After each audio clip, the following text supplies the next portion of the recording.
The Krath Dominion had ruled the Perseus Arm for 1,000 years. Their fleets stretched across constellations. Their courts glittered with immortal kings who considered themselves untouchable, eternal arbiters of lesser races. They saw themselves as architects of order in a chaotic galaxy, and when the humans came, those pale-skinned upstarts from a blue planet on the Orion Spur, the Krath barely noticed. Humanity was too young, too small, too provincial. But that changed when the Terran Union sent envoys, diplomats carrying olive branches and open trade agreements. They came humbly, with only a handful of escorts, offering dialogue and mutual growth. The Krath's immortal kings laughed. They did not see partners. They saw prey. The envoys were seized at the summit table. Their translators burned alive before their eyes. The kings of the Dominion declared humanity unfit for sovereignty, a race that needed to be reminded of its place. So the Krath struck. The human colony on Vela the Ford was chosen as the example. Its cities were glassed in a single night. Children were nailed to the gates of their schools. The rivers were salted with ash. Survivors were left drifting in orbit in cracked life pods. Their screams broadcast across open channels as the Dominion's admirals toasted victory. The galaxy heard the laughter of the Krath. They called it justice. They called it amusement. And then, they turned their eyes away, unwilling to share humanity's fate. The Krath believed Earth would mourn quietly, then retreat into silence. They believed the humans would lick their wounds, knowing their place in the galactic hierarchy. They believed wrong. Thrones of arrogance in the courts of the Dominion. The Immortals celebrated. Another upstart race humbled. One king sneered, his voice echoing across 100 listening worlds. Another candle snuffed before it grew bright enough to irritate our stars. Admirals returned from the massacre with medals carved from human bone. Poets sang of the weak little species that dared to stand tall. On alien broadcasts across the galaxy, the footage played on repeat. Terran children burning in their homes. Terran envoys executed, Terran colonies left as graveyards.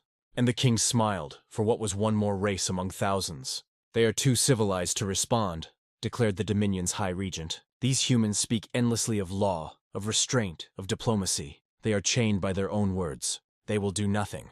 We will pluck their colonies one by one, and they will thank us for sparing Earth. And so the Krath feasted. Their arrogance echoed louder than the dying cries of 1,000,000 humans. But in the silence that followed, Earth did not reply. No transmissions, no threats, no cries for help. The Terran Union closed its channels, and the stars around Sol went dark. The galaxy mistook that silence for surrender. The silence before the storm, for months, no word came from humanity. Trade caravans turned back at the borders of Terran space, finding only empty relay stations and automated beacons. The Krath believed this was submission. The Immortals whispered among themselves that Earth had already bent the knee. But on the far edge of the Orion Spur, something vast was stirring. In the shipyards orbiting Mars, engines older than empires screamed awake. On Titan, silos opened to the void, revealing weapons never before declared to the galactic councils. On Earth itself, factories burned night and day, forging steel and fury into shapes the galaxy had not seen in millennia. The Terran Union was not silent out of fear. It was silent because it was sharpening its knives. When the first retaliatory fleet emerged, it did not broadcast its banners. It did not declare its intent. It slid from the void like a blade from a sheath. The Dominion outpost on Halar Prime vanished in a single night. One moment, its defense platforms glittered against the stars. The next, the planet was gone, pulled into its own boiling core by weapons that warped gravity itself. A week later, the Krath colony on Ethros was reduced to rubble. Survivors spoke of ships that moved like shadows, guns that never missed, and soldiers who fought without fear, their bodies scarred, their eyes burning like coals. At last, the galaxy realized humanity had answered. The coming of the scarred. When the Terran fleets finally revealed themselves, the galaxy trembled. They did not come with songs or boasts. They came with silence. Their ships were black, unadorned, vast enough to blot out stars. Their dreadnoughts were mountains of steel, their hulls etched with the names of fallen colonies. Each scar in their armor was left visible, unpolished, a reminder of every atrocity the Dominion had committed. At the front of every fleet flew a single symbol. A human hand, scarred and burned, fingers curled into a fist. The Krath kings laughed when they first saw it. A race of children paints scars as banners, they mocked. What are scars to immortals like us? But when the fleets moved, The laughter ended. On the border world of Draven, the Dominion gathered a defense of 60 war fleets. They outnumbered the Terran vanguard 3-1. The Immortal Kings themselves watched from their crystal palaces, certain of victory. The battle lasted 7 minutes. Human weapons burned hotter than suns. Terran soldiers tore through ships as if they were paper. Dominion warlords screamed in disbelief as their fleets were gutted, their immortality offering no protection when their thrones were reduced to ash. When the smoke cleared, a single Terran transmission echoed across every channel. "You scarred our children. Now we wear scars as armor." The galaxy went silent. The fire that devoured King's retribution became annihilation. The Terran Union did not simply retaliate. It hunted, it cleansed, it erased.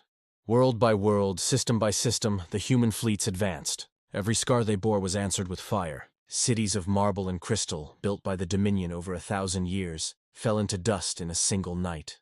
The Immortal Kings watched their empires burn. On the fortress world of Veyrak, millions of Krath elites gathered in desperation, convinced their bastion would hold. The Terran fleet did not bombard them from orbit. Instead, they descended. The soldiers of Earth marched through fire and radiation, unyielding. Their armor bore the names of lost colonies, their helmets painted with scars across the visors. They fought with a silence so complete it was worse than war cries. When the gates of the fortress fell, the Immortals begged for mercy. The humans gave them none. Across the galaxy, Immortal Kings began to vanish. Their thrones stood empty, their crowns melted into slag. The Krath's songs of conquest turned to whispers of fear. And everywhere, those banners flew, scarred hands, torn flesh, wounds that had become symbols of vengeance, scars that frightened immortals. The ashes of immortality, in the end. The Krath Dominion did not fall in a single battle. It dissolved in silence, consumed by terror. The survivors whispered of Terran fleets that did not stop, of soldiers who bore scars proudly as warnings, of leaders who spoke not of conquest, but of justice carved in fire. The Immortal Kings, beings who had laughed at the fragility of mortals, now cowered in the shadows of ruined palaces, praying that the humans would pass them by. The galaxy watched in awe and dread. For millennia, no empire had risen against the Dominion. None had dared, but humanity had not only dared, they had won. They had erased the unthinkable. And when the fires dimmed and the fleets withdrew, the galaxy expected Earth to proclaim itself conqueror. But the Terrans did not take thrones. They did not crown themselves kings. They simply left. Their fleets returned to the silence of Sol. Their banners folded, but never forgotten. Only a single warning was left behind, broadcast across the stars. "We are patient.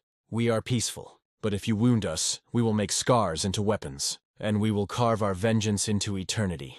Whispers in the dark, the galaxy is quiet now. The Krath are no more. Their songs are ashes, their palaces dust. Their immortal kings, those who survived, wander as broken exiles, their eyes haunted by the memory of scarred banners blotting out their skies. In every council, in every marketplace, in every academy where alien children learn history, one truth is spoken in hushed tones. Never provoke Earth again.